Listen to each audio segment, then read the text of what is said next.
Welcome to this MeetingsNet Fast Chat. I'm Sue Hatch, Content Director for MeetingsNet. I have the pleasure today of chatting with Jane Vukovich, Director of Destination Services at Visit Phoenix. Her job is to work with the citywides and resort programs coming to the Valley, connecting planners with the resources they need. And so she is just the perfect person for a conversation about offsite venues and experiences for groups in Phoenix. Welcome, Jane. Thank you. It's great to be here. So I want to start off about with a question about the past, really.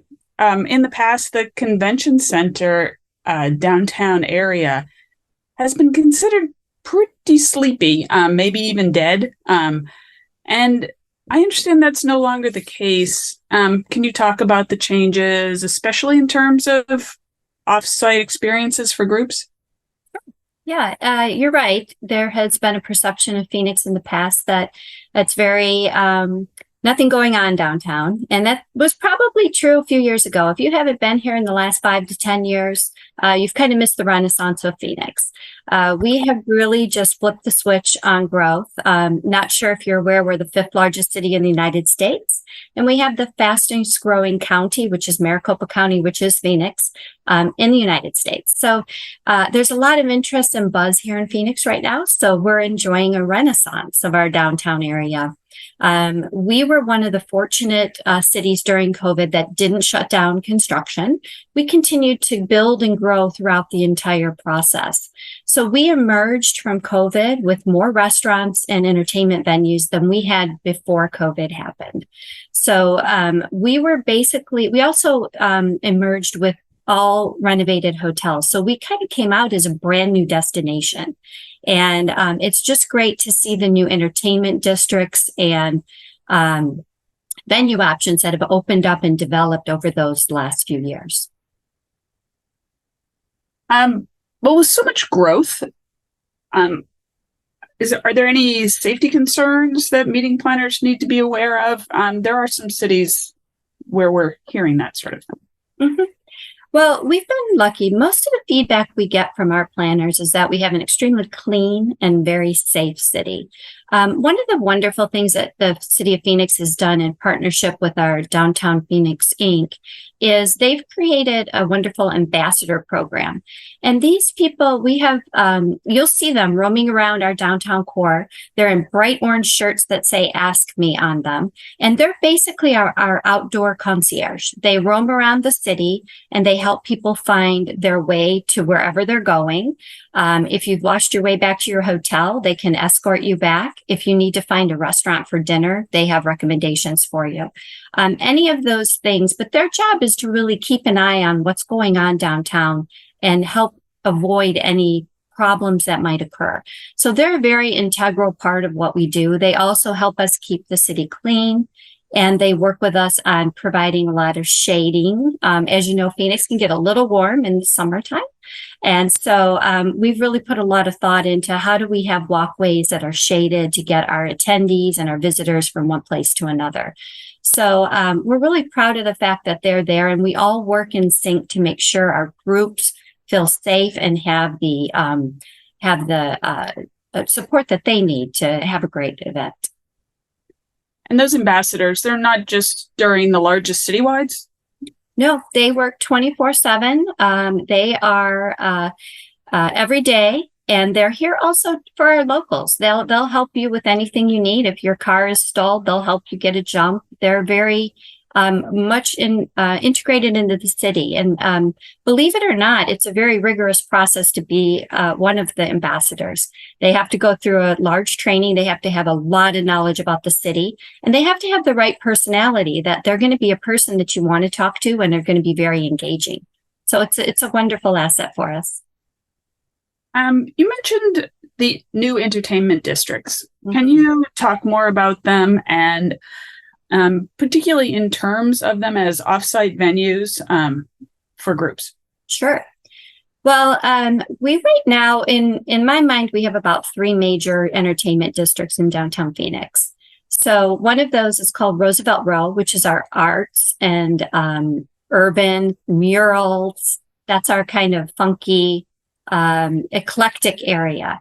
It's a wonderful street that also has hotels and everything you can kind of need. So it's its own little contained area. We've had the pleasure of having a lot of breweries open in that area as well.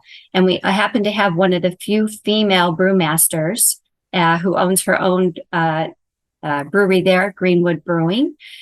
So one of the venues or one of the fun things that we do is you can do a pub crawl down there. You don't really even have to leave the street you're on. You just have a lot of different areas with Greenwood Brewing, Wilderness Brewing. We've got Pedal House. So it's just a nice little area of across the street and back and forth, and you can do a really great event there. We also have one of our most popular venues is the Palma Champagne Lanes and Ghost Donkey Complex. It's 3 individual different venues that can be combined into one big one or 2 venues. So it's very versatile. I would call it probably one of our most Instagrammable venues that we have. So a lot of kitschy fun in there and just very cool vibes, very fun vibes. Most of our groups fall in love with it the minute they get there. And they can hold about 750 to 1,000 people. So it's a great versatile venue for smaller groups or larger. We also have a wonderful place called the Churchill. It is a venue that's built with shipping containers, and it gives local businesses that aren't quite ready for a brick and mortar of their own an opportunity to have a storefront and get that popularity going. So it's a really great inclusive venue, and it's got a wonderful interior courtyard that you can sit in, and then you can kind of visit almost like street food truck, and just go into every little place and get something. They also have shops in there that sell local Phoenix goods. So it's a really cool venue, and you can kind of create it to what you want it to be. After that, Cityscape is probably our entertainment venue that's been around the longest. And that's a mixed use area where you're going to get an 8-10 bowling. You've got live music every night at Copper Blues. You've got restaurants. You can take the whole complex and rent it out for a big street party. So there's a lot of different uses that you can do there. And it becomes a real kind of central Phoenix spot for people. It's within 2 blocks of the convention center, so very walkable. And that's another thing about our city is that walkability. We have a very nice grid layout in our city. It's easy to get around and find your way places, and it's very walkable. Roosevelt Road that I was just talking about is maybe about a 15-minute walk from downtown. So it's a good footprint. Cityscape is right across the street from all of our arenas and all of our fun venues that are going on there. We have some amazing cocktail parlors. So that's a really hot area. It's also right across the street from our very first downtown grocery store, which I know is a big deal when you're in an urban environment, and that helps the growth of the city. The last entertainment district I want to talk to you about is really emerged during COVID, and that is our warehouse district. Every city's trying to be sustainable, and what we're really trying to do is take that area that has these amazing, amazing buildings and really get them into the venue business, which has been wonderful. Our most popular is called the Deuce, and that used to be an old produce where the Deuce comes from building. That is an amazing complex. They can do up to about 2,000 people there. Very popular. It has everything you might want. It has a little area for burlesque shows. It has a boxing ring. It has bleachers with a dance floor. It just has everything. And they have very home hearty and homemade foods with really great handmade cocktails. So that's a good one to really visit. The next one that's a lot of fun is a very new one. It's called Warehouse 215. We were just there for an event last night. This is a massive complex with wonderful parking available as well. And they can handle up to probably 3,000 people using the entire complex. It has really unique different areas in it, and they really held the integrity of the building. So it's a really interesting architecture and fun area. So a little further, both our warehouse district is probably about a 20 to 25-minute walk. So a lot of groups walk that. Some groups will do shuttling, and we have fantastic pedal cabs. So we'll have the pedal cabs available to get people down there. Also, in Phoenix, we have light rail that gets you around the city. So lots of good options to get your way around. Those sound fantastic. The warehouse district sounds like it can handle very large groups. But I was curious about some of the special event venues for the city's very largest citywides. Do you have venues you can suggest there? We have a few things. We have our Arizona Science Center, which is right behind the convention center, that can host up to 4,000 guests. Very walkable, as it's 1 block away. We also have, and I'm not sure if everybody's aware of this, we have 2 major league sporting teams in our downtown area, and their arenas are about 2 blocks from each other and about 2 blocks from the convention center. So we have the Arizona Diamondbacks and the Phoenix Suns. So both of them have an arena that has been used by our groups, whether it be for an off-site reception party, evening event. That's been very successful. Also, we've had one group, Church of the Nazarene, used one of the arenas as their general session. They were that large. The Diamondbacks arena can seat 40,000 people. And I believe the Suns are at about 20,000 people. So when you have those massive groups, we also have those venues within steps of the convention center.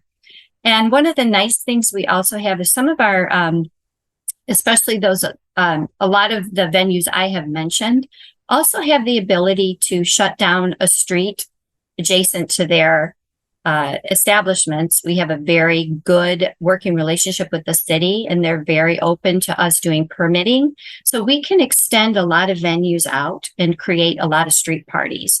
So if you really love that one venue, but you might be, 500 people too big for it, the street closure is another great option that we are very successful with in the city in making that happen. So. Last question, Jane. Let's talk about leisure travel. So post-COVID, that has been a huge trend. Is that something you're seeing in the Phoenix area? Yes. During COVID, a lot of people came to Arizona because of our wide open spaces and so many things that you can do outdoors here and our weather.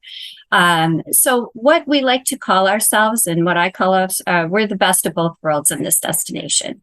You can come downtown, you can be at the convention center, you can have an urban experience, you can see our fantastic murals like the one behind me. You can do all of that fun stuff. And then maybe you want to extend your stay a couple days. We have an entire resort collection here in Phoenix and Scottsdale areas. So you can drive 20, 25 minutes and you are at a luxury resort. You can golf, you've got spa, you can have fabulous pools and just relax and see mountains. And it's just an amazing experience. So what we like to really encourage all of our groups to do, and we have some special marketing for them, that, let your attendees know that there is the option very close by. It's not an hour away. It's very close. You can be at a resort and you can stay a couple extra days and really get a good idea of what Phoenix really is. It is basically the best of both options. Well, thank you. This has been great. I feel like I've learned a lot about Phoenix, and I hope, I just want to thank you, Jane. I can tell that you are the person to know in Phoenix. Jane Vukovich, Director of Destination Services at Visit Phoenix. Thank you very much for joining us on this Fast Chat. Great. Thank you. I appreciate it.